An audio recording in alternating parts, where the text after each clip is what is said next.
had a little green-eyed tabby come up to see me when I was outside meditating today, so I thought I would pull a couple cards and see if maybe I can figure out what was she wanted.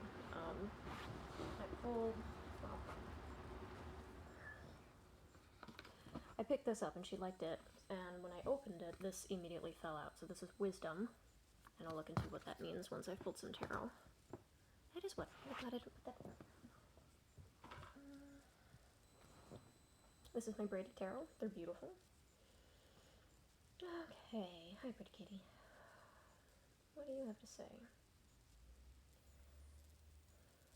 What do you have to tell me? Need a jumper, please. No reversables. What do you have to tell me? Oh, the Fool. Oh, okay. Okay. King of Swords. What do you have to tell me? Judgment.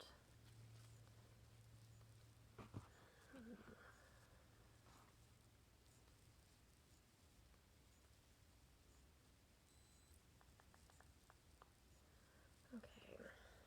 There's something else in here. What else you got? That's loud. Okay. Get you to jump for me, please. Maybe not. Just two. Conflict and the Mother of Horns. Okay. Ooh, internal conflict. That's what that's about. That's the Nine of Wands? Okay. So, for me, the Fool is a card that I've been struggling with lately. Little focus? Will you focus? Maybe? Maybe not. Oh, whatever. I have some childhood trauma that I'm currently working my way through, and I recently discovered that as a card I don't like the Fool. It embodies what I perceive to be a very childish and very vulnerable nature, and I feel powerless and helpless in that energy.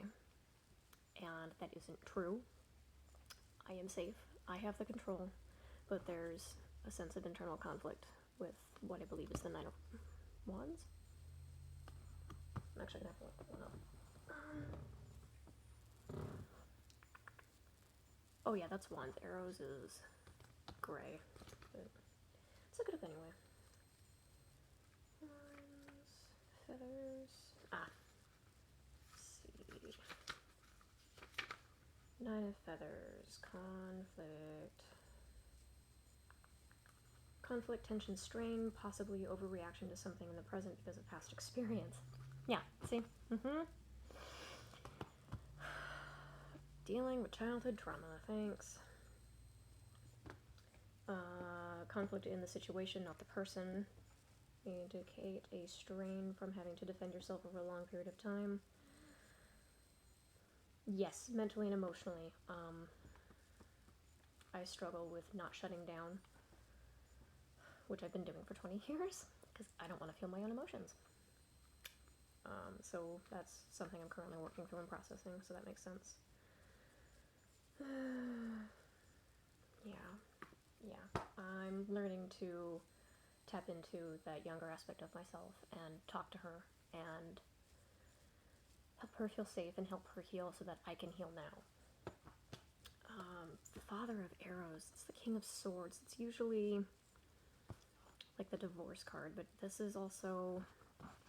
This card in particular reads to me as someone who is very defensive, especially with the arrow in his foot, and it's not through his foot, he's holding it. It's a very aggressive card. I don't particularly care for it, and it's entirely possible this is what the struggle is. That it's trying to find healing and love and affection for that aspect of myself that used to be so youthful and exuberant, but now is in direct conflict with my own defensive bitterness. Let's see. Let's look it up anyway. Arrows. 5, 8, 9. Daughter, son, mother, father. This card deliberately recalls justice.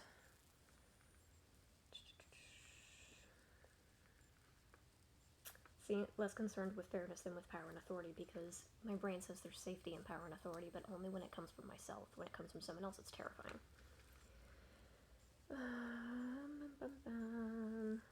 Yeah, and it's all about the logic of the mind as opposed to the emotion. Always contemplating, gears are always grinding, always looking for a plan, and it's entirely possible that's about looking for ways to hurt people before they hurt me, even if I'm never going to use them, I think. Yeah. A judgment with the Mother of Horns. Yeah, that's angry. What are you about? Letting go of the chains and releasing the binds that are holding me back, like what's from the cave. And the hawk has captured a snake and is like rising above the cavern where the bats live, and for me that feels like letting go of all of my negative thought patterns and all of my trauma and the things that are keeping me from growing and being better. But in the end, it's a positive card. There's so much weight to the bottom of this card from like here down, but it's much lighter up at the top. So hopefully that means I get to rise above all of that. And then countering that is the Mother of Horns, which is the Queen of Cups, and that's all about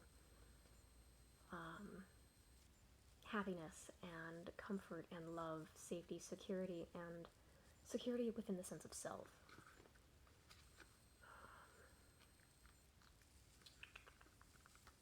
5, 7, 8, 9, daughter, son, mother.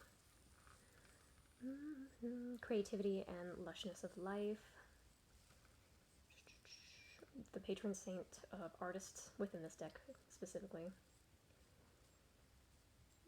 That's Frigg. Hi, Frigg.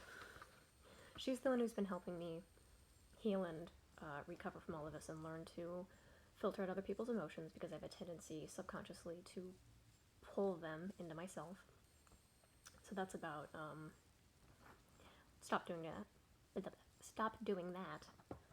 But yeah, and she's right beneath Judgment. And there's just this sense of fairness to it and a promise that things are going to be okay. So that's very nice. I'm wondering if she was the one who sent the cat. Alright, what does Wisdom have to say? Wisdom is the purple iris. There is not a number associated with this card. Wisdom 102. That's the last one in the deck. That's interesting.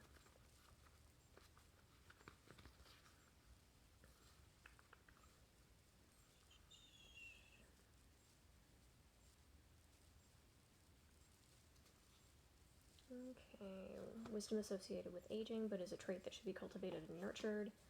We can help insight along by seeking out new experiences, living boldly, and facing the struggles of life. That's about letting go of my fear, which is definitely something that holds me back. That was something that crossed my mind when I was outside meditating, too. Understanding doesn't come from staying safe in your own little bubble. Ouch. Ooh. And never venturing out into the world. Okay. This card asks you to leave your safe spaces behind and gather wisdom wherever you can find it. Experience life, read, do something new, and make mental notes on what goes on around you. Stop, listen, and learn from those who are wiser than yourself. In this way, you will gain more wisdom and have the tools to make astute decisions as you move through life. Ouch! I did a little close to home, but it's a message I needed to hear. So, thanks for sticking around if you did, and maybe that's a message a couple other people need to hear as well.